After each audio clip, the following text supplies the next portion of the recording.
Welcome back everybody, my name is Tucker, this is Sporting Logically, and today I wanted to have just a little bit of fun with the ESPN trade machine, and find some deals that would shake things up around the league. But no matter what, all of them could actually happen under the salary cap rules. However, I want to make this extremely clear. These are not trades that I am proposing, nor am I saying that they're fair or they should happen or anything like that. They're just for fun. So if someone in the comments tries to bash me for an unrealistic trade, prepare to be sent a timestamp of this part of the video. Having said that, let's get going.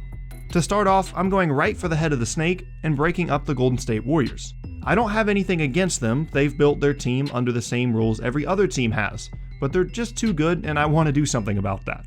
The first trade of Operation Break Up the Warriors is Steph Curry to the Hornets for Kemba Walker and Dwight Howard.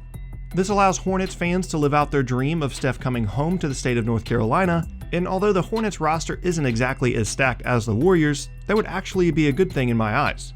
I'm just gonna say it, as I have in the past, I liked the Warriors better when Steph was the show and he was tossing up 30-footers off the dribble like it was nothing. We still get some of that magic on occasion with the KD era team, sure, but not nearly as frequently. In Charlotte, Steph would have no choice but to go back to his gunslinging roots in order to try and lift up the offensively challenged pieces around him. Heck, he could take a shot every time down the floor for all I care, just give me pre-KD Steph on the Hornets and I'll be happy.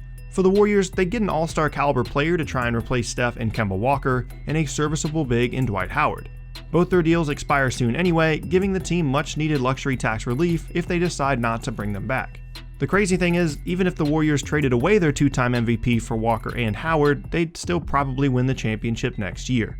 Moving on to part 2 of Operation Break Up the Warriors, we have the unleashing of Klay-theism on the league. I've talked about this before, my dream of Klay Thompson going to an above average team and shooting 30 times a game to see how many points he could put up. And in this scenario, I get to make it a reality. The trade is Klay Thompson to the Bucks for Chris Middleton and Thon Maker. Of all the trades in this video, if I had to choose one to actually make happen, it would be this one. Klay gets to play alongside the Greek Freak, I get to live out my dream with Klay as a much bigger part of the offense, and the league is more interesting as a whole.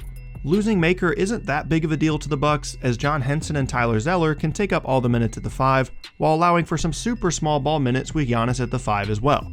When the Greek Freak and Klay are on the floor at the same time, they would work so well together, with Giannis' ability to get to the rim and find open teammates, and Klay's incredible shooting skill.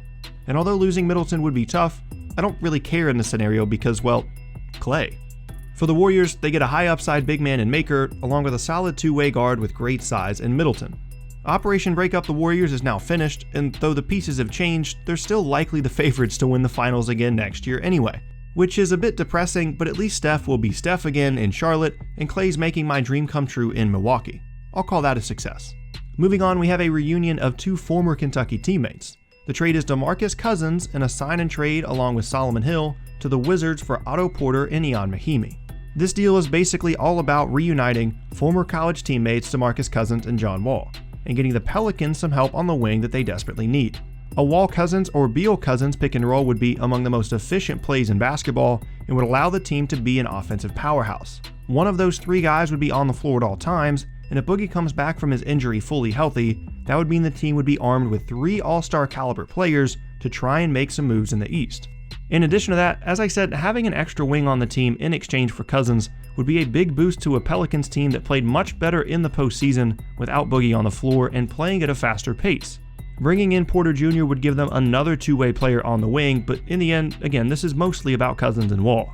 The last trade on the list is essentially an effort to save my favorite prospect in this coming draft from being selected by a team that would, in all honesty, probably just hinder his development. The trade is LaMarcus Aldridge and DeJounte Murray to the Suns for the first pick in the draft to select Luka Doncic. Personally, I am definitely Team Luka.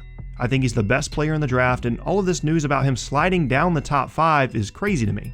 As a result of that, I would love to see him in the best situation possible, and no offense to either the Suns or Kings, but they aren't it.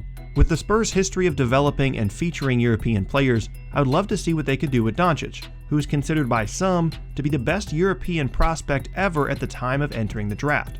If he develops properly and Kawhi Leonard comes back fully healthy next year, the Spurs will be well stocked with talent for the future. The logic for the Suns is that they almost signed Aldridge when he left Portland originally, so the interest would still be there. And they also get a promising young guard in Murray to team up with Devin Booker in the backcourt. Obviously, this wouldn't actually happen, but I would still love to see this go down just for fun and for the good of Doncic. And that is the end of the list, but I am curious to see what trades you guys would like to see in the NBA. Let me know down in the comments below, but just make sure that they actually make sense with the salary cap. Thanks for watching, and I'll see you all next time.